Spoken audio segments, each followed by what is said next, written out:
Thank you, Johnny, for jumping in on this session, and it was really nice to meet you. As I mentioned in this session, such an incredible effort to self-teach yourself swimming, and in such a short time as well. Alright, let's have a look at a few focus points from this session. The first point we'll look at is your eyeline. Let's look slide on here, and what we're looking at is your eyeline being slightly too high. Now with your eyeline being too high, it forces you to drop your upper body too low in the water.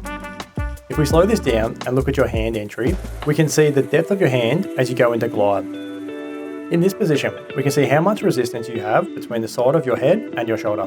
This here is like throwing on the brakes. Now let's lower the eyeline and get your head to sit in a position that allows your spine to be a bit more neutral in position. This will lift up your body and get that shoulder closer to the side of your head.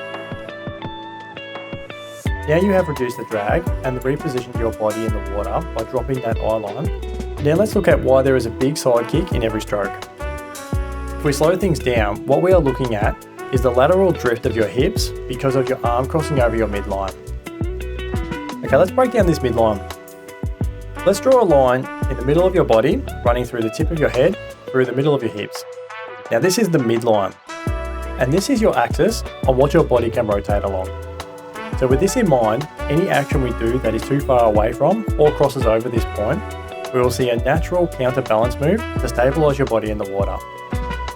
In your case, Johnny, is how far your arm crosses over this line. So tracing this movement down your body, we can see that this overreach has caused your shoulders to move out of alignment, and this movement here is driving your spine to follow. We finally then see your hips push out. We can see the big curve in your body. This is where this big kick comes in to stabilize your body and get everything back to center in preparation to begin your next stroke. With this movement, besides the obvious waste of energy by moving in this action, there is so much resistance along the way every stroke you take. Front on, by pushing across this midline, there is a lot of negative pressure along the back of your arm as you reach out into the glide phase. This alone will drastically slow down your velocity in the water. We have been through that shoulder drag and the alignment issue by pushing your spine out, but the pressure it causes to force your spine off this midline is very stressful alone. And finally, your hips.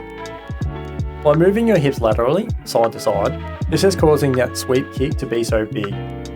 The act alone of opening your legs up in this motion and scissor kicking them closed is a massive slowdown. So from here, let's focus on implementing some body roll drills to get your body used to the feeling of rotating rather than twisting. Once this feeling is a little bit more natural, we can work on the entry hitting a position that is a lot closer in alignment with your shoulder position. The last focus point for today's session is your kicking in general. So let's work on tightening up that kick and introducing a higher cadence. With a higher cadence, we won't see that pause that you have currently as you wait for that kick to snap you back into alignment. This will help tighten up your stroke width and also help execute your drills with a little bit more lift and propulsion. Great work here, Johnny, and can't wait to revisit this once we have had some time to implement some drills. Thank you very much for watching.